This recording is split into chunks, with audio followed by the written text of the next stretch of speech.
Hello friends, welcome to my YouTube channel. तो आज हम आप लोग के लिए एक नया टॉपिक लेके आए हैं, how to calculate quantity of material in segmental arch.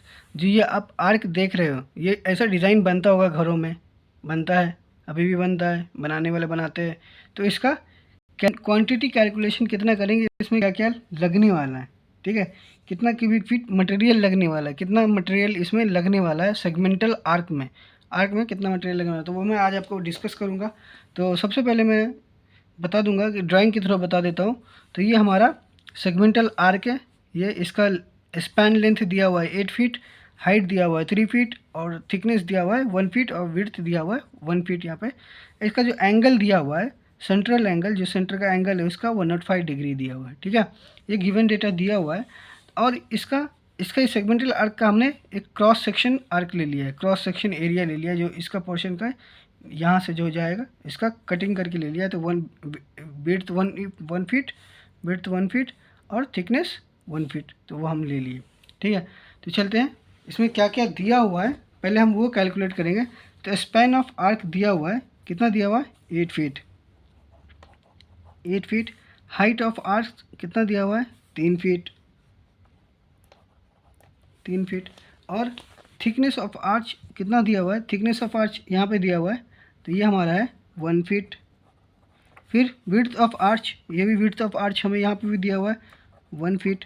जो भी हमें गिवन डेटा दिख रहा है, जो हमें सामने दिख रहा है, वो सब हम कैलकुलेट करेंगे।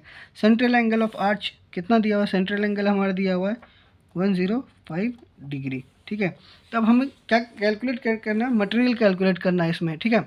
आर्च में मटेरियल कितना लगेगा वो हमें कैलकुलेट करना है। तो सबसे पहले हम इसका वॉल्यूम निकालेंगे। तो वो वॉल्यूम निकालने का फॉर्मूला है, volume is equal to cross section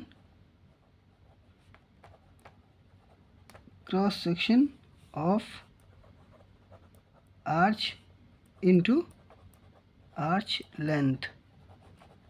cross section of arch, ये इसका, ये पोर्शन का, ये पूरा होल, ठीक है, ये जितना जो भी बनेगा, इनटू लेंथ ऑफ आर्च, जो टोटल हमारा लेंथ रहेगा, ये हमारा फॉर्मूला हो जाएगा, ठीक है। तब हमें आर्च लेंथ हमें पता नहीं है, आर्च लेंथ हमें निकालना है। तो आर्च लेंथ क्या हो जाएगा, आर्च लेंथ इसका फार्मूला होता है, जब भी हम कैलकुलेट करते हैं आर्च सेमी सर्कल का, तो इसका फार्मूला है theta pi r by 180 degree, ठीक है। क्योंकि ये हमारा सेमी सर्कल है, सेमी सर्कल का theta pi r by 180 degree. तब हमें ये आर्च लेंथ का फार्मूला मिल गया, ठीक है। तब हमें इसमें आर की वैल्यू हमें पता नहीं है कि रेडियस हमारा रेडियस क्या होगा, ठीक है। तो now r is equal to a square plus h square by 2h, ये हमारा फॉर्मूला होता है। तो ये आपको याद रखना है।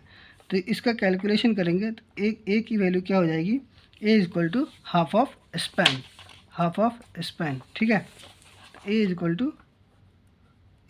टू हाफ ऑफ स्पैन, ठीक है। हाफ ऑफ स्पैन क्या है, 8/2 करेंगे तो इक्वल टू 4। तो ये हमारी ए की वैल्यू 4 आ गई, ठीक है। Therefore a is equal to 4 the square plus height हमारी क्या दी हुई है 3 फीट, हाइट हमारी 3 फीट दी हुई है। तो हाइट हमारी 3 फीट, तो 3 the square into 2 into height हमारी दी हुई है 3, ठीक है। अब इसका कैलकुलेशन करेंगे तो हमारे पास टोटल आ जाएगा, आप भी कैलकुलेट करो। तो ये 16 + 9 25/6, 25/6 को अगर हम डिवाइड करेंगे तो 6 चौका 24, 4.16 फीट। तो ये हमारी आर की वैल्यू आ गई 4.16 feet, r is equal to 4.16 feet, ठीक है। होप आपको समझ में आ रही होगी। मैं आप आराम से देख सकते हो कि मैं कैलकुलेशन कैसे कर रहा हूँ। अगर आप यहाँ पे वीडियो स्किप किए या बड़ा आगे भागने की कोशिश की तो आपको समझ में नहीं आएगा। तो हमारी वीडियो को ध्यान से देखिए ताकि पूरा आपको अच्छे से समझ में आए कि कैलकुलेशन कैसे किया जाता है, ठीक है। तो अभी हम निकालेंगे आर्च लेंथ। आर्च लेंथ का हमारा फॉर्मूला क्या था, है ना, theta pi r square. Arch length का हमारा फॉर्मूला था थीटा पाई आर बाई 180। ठीक है, तब हम इसको वैल्यू पुट करेंगे। तो हमारी थीटा की वैल्यू क्या है? 105 डिग्री। थीटा की वैल्यू आपको यहाँ से मैं बता दे रहा हूँ। ये सेंट्रल एंगल दिया हुआ है, एंगल मीन्स थीटा ही होता है एंगल। तो यहाँ पे दिया हुआ गिवन डेटा, तो मैं वहाँ पे 105 इंटू पाई की वैल्यू आप सबको मालूम होगी 3.14 इंटू आर की वैल्यू मैंने अभी निकाली 4.16 इंटू डिवाइडेड बाय हमें क्या है 180। ठीक है, अब इसको टोटल कैलकुलेशन करोगे आप, तो इसका टोटल कैलकुलेशन आएगा 7.6368।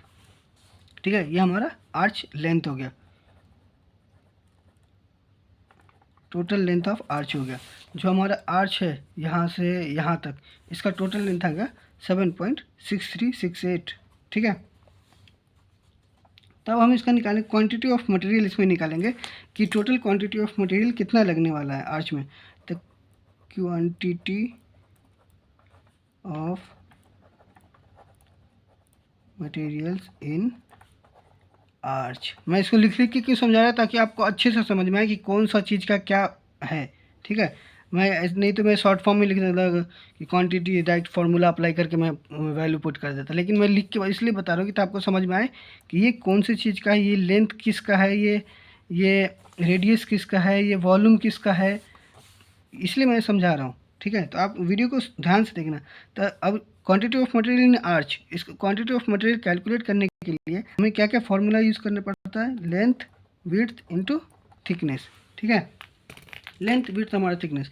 तो हमारा लेंथ क्या है? आर्च लेंथ हमने निकाला 7.6368, हमने लेंथ निकाल लिया, लेंथ निकाला था ना। ये जो हमारा आर्च है इसका लेंथ विड्थ प्लस थिकनेस। ठीक है, हमें विड्थ और थिकनेस पता था, लेंथ नहीं पता था, तो हमने लेंथ कैलकुलेट किया। ठीक है, तो लेंथ कैलकुलेट करने के बाद विड्थ हमारा क्या है 1, थिकनेस भी हमारा क्या है 1। ठीक है, तो अब हम इसको टोटल कैलकुलेट करेंगे तो हमारी वैल्यू आ जाएगी 7.6386 क्यूबिक फीट। जब भी हमारी क्वांटिटी आएगी क्यूबिक फीट में आएगी। ठीक है, क्योंकि हमने क्यूबिक फीट में कैलकुलेट किया है। तो ये हमारा फाइनल हो गया। तो अब हमें इसका क्या कर देना है, इसका हमें कर देना है volume of segmental arch. Volume of segmental, total volume of segmental arch हमारा कितना हो जाएगा 7.6368 क्यूबिक फीट।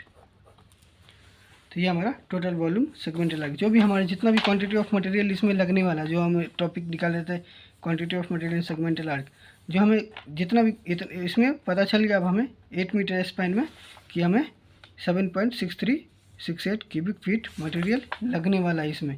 होप आपको वीडियो समझ में आई होगी।